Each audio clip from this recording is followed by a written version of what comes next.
La parole. Ça fait 10 minutes qu'on Vous êtes plusieurs, donc Christophe, donnez-moi un instant. Taper sur la table. Donc la formation, nous allons la prendre en compte. Et sortir des punchlines. En coopération avec le CHS. Bienvenue à l'atelier spécial débat. Une simulation de réunion entre direction et syndicats permet à ces particuliers d'apprivoiser l'art d'influencer. Et justement, Alexandre, comme vous voyez de dire, vous avez répété un mot que j'ai dit, c'est ensemble. La clé du succès tiendrait en quelques conseils. L'écoute de l'autre avec le regard, la verticalité et la voix, et laisser venir vos idées, mode intuitif. On ne peut pas préparer, on ne peut pas retourner sur ses papiers, ça va trop vite.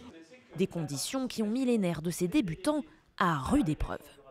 Fatigué aussi, parce que c'est vrai que ça demande une charge mentale, physique, d'être concentré pendant 3 quarts d'heure comme ça. Mais comment il est énervé là? Ça se voyait pas, mais il était saoulé.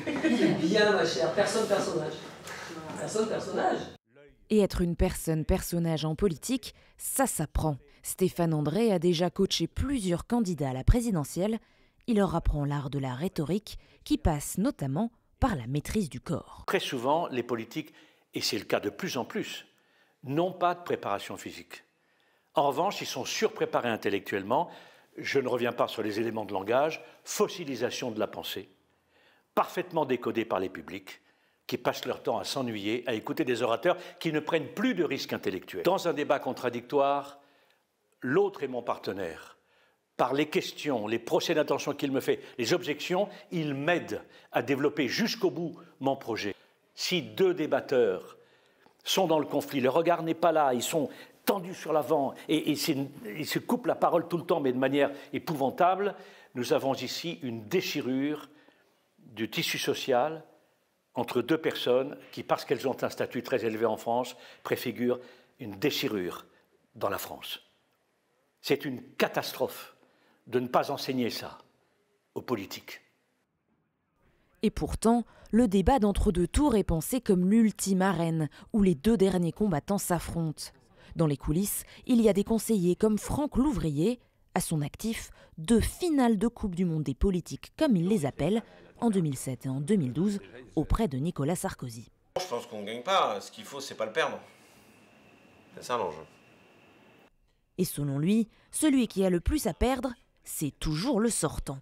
La difficulté pour le président sortant, et je l'ai connu quand j'étais avec Nicolas Sarkozy, c'est qu'il n'a pas fait de débat pendant 5 ans. Et donc il est beaucoup moins exercé au débat que peut l'être son adversaire qui, elle, par contre, a fait des débats de façon récurrente. Et donc c'est vrai que c'est un entraînement différent. Pour Emmanuel Macron, mon sentiment, c'est qu'il faut qu'il convainque sur sa sincérité. Par exemple, pour Marine Le Pen, je pense qu'il faut qu'elle aille sur le terrain de la crédibilité. Les candidats ne devront jamais changer de stratégie, garder leur concentration pendant les 2h30 de l'exercice. Car chaque mot, chaque regard sera analysé par des millions de téléspectateurs, mais surtout repris et commenté par les internautes. Et ces derniers, comme les meilleurs débatteurs, ne font jamais de cadeaux.